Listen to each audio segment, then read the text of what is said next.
చెరువుకి చెందిన కాంగ్రెస్ నాయకుడు నీలం మధు లక్కీ ఛాన్స్ కొట్టేశారు.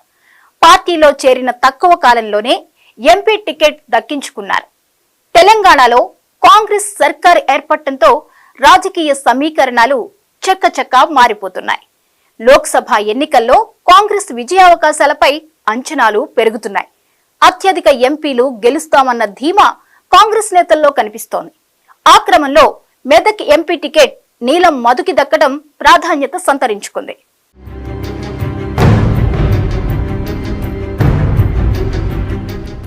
మెదక్ పార్లమెంట్ నియోజకవర్గం 2004 నుంచి బీఆర్ఎస్ వరుస విజయాలు సాధిస్తూ వచ్చిన సెగ్మెంట్. ఆలే నరేంద్ర, విజయశాంతి, కేసీఆర్, కొత్త ప్రభాకర్ రెడ్డి మెదక్ ఎంపీలుగా గెలుపొందారు. ఇప్పుడు ఆ సీటును కైవసం చేసుకోవడానికి కాంగ్రెస్ వ్యూహాత్మక నిర్ణయం తీసుకుంది.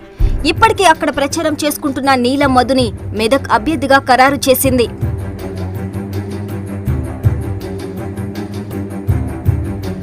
మెదక్ ఎంపీ టికెట్ రేసులో సంగారెడ్డి మాజీ ఎమ్మెల్యే జగ్గారెడ్డి, మాజీ ఎమ్మెల్యే మైనంపల్లి హనుమంతరావు వంటి సీనియర్లు కనిపించినప్పటికీ కాంగ్రెస్ నీలం మధు వైపే మొగ్గు చూపింది.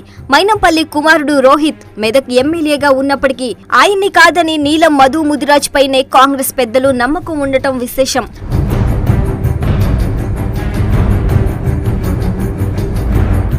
మెదక్ పార్లమెంటు పరిధిలో 5 లక్షల పైచీలుకు ముదిరాజ్ వర్గం ఓట్లు ఉండటంతో నీలం మధు ముదిరాజ్ గెలుపు ఖాయమన్న నమ్మకంతోనే కాంగ్రెస్ ఆయనకు ఛాన్స్ ఇచ్చిందట.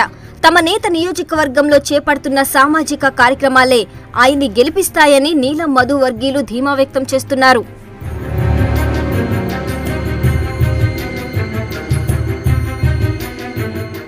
కాంగ్రెస్ లో సీనియర్ నాయకుడు మాజీ